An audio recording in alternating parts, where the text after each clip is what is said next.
Zavaření výfuku na starého veterána.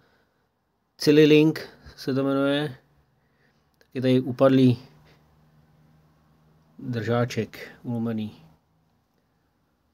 Plus tady ještě prasklinka.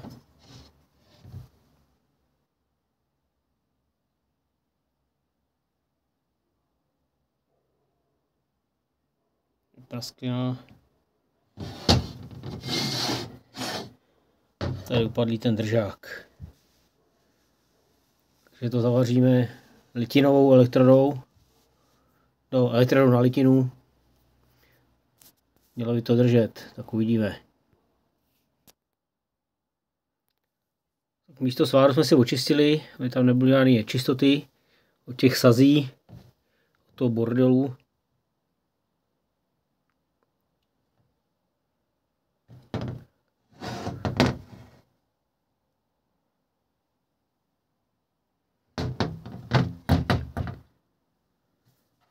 Uvidíme, jak to půjde.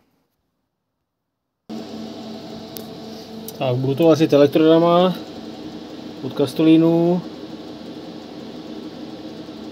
Je to ten typ 2,44, jo. Jsou přímo elektrody na litinu.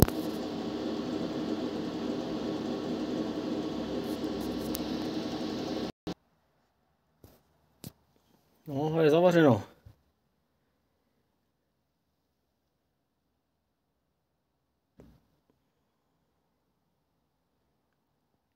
Myslím si, že dobrý.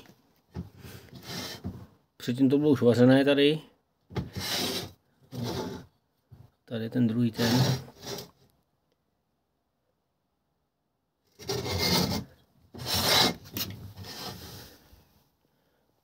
I to sedí. Parádní.